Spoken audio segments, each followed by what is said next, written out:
Matt, thanks for joining me as Venari delivers the highest grade intersection from Red Mountain so far. For those catching up, it includes an exceptionally thick 77.7 metres at 2,440 ppm with multiple high-grade internal zones above 4,000 ppm. So to start, how does this step change result reshape your understanding of the scale, geometry and grade distribution of the emerging high-grade core in the northern zone?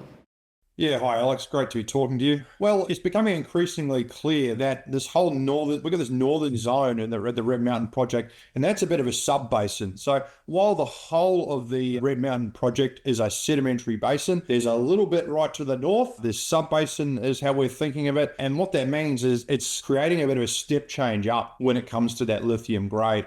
And this latest hole has very effectively confirmed the previous high-grade hit on the same drill section. And so that it provides us with a high degree of confidence that this sort of lithium grade is not just a one-off, it's persisting there, and also importantly, it remains open at depth.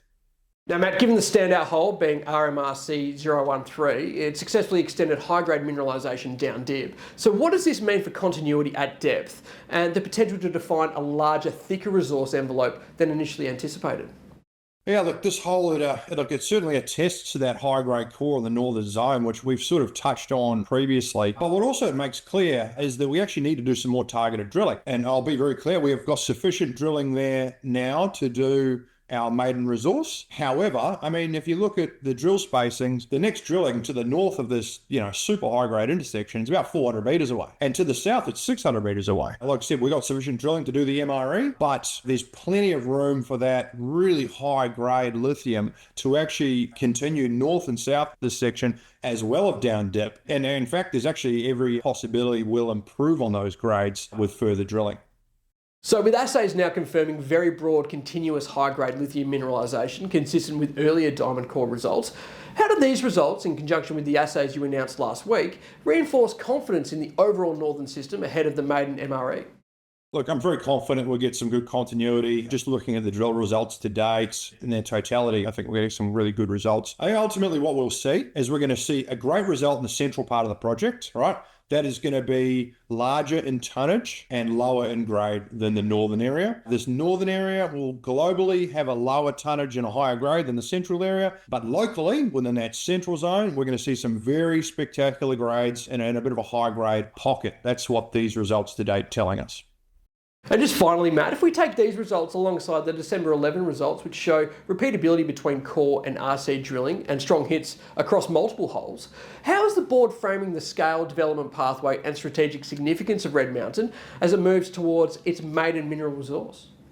Well, Alex, one of the things you do when you need to do a mineral resource estimate is to be able to communicate the level of confidence you have in the data. Now, RC and diamond drilling, they're different methods for drilling. One pulverizes sample that you take in a bag. Other one produces some drill core that you cut in half and send to the lab. So what we've done is we've completed 2 pairs of twinned holes.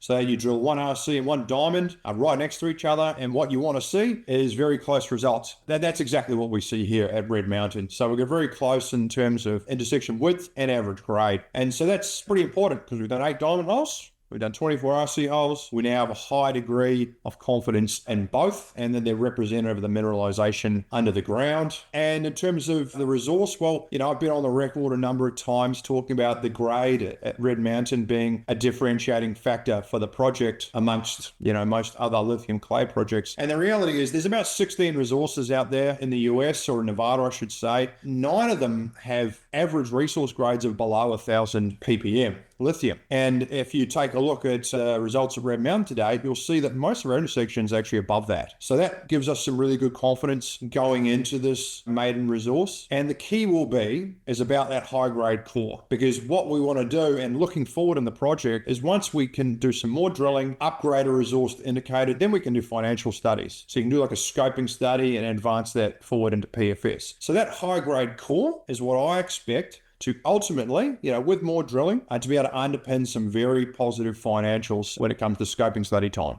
Thanks, Matt. Another great update from the team. Enjoy the festive period and look forward to speaking to you again in the new year. Thanks for joining me. Thanks, Alex.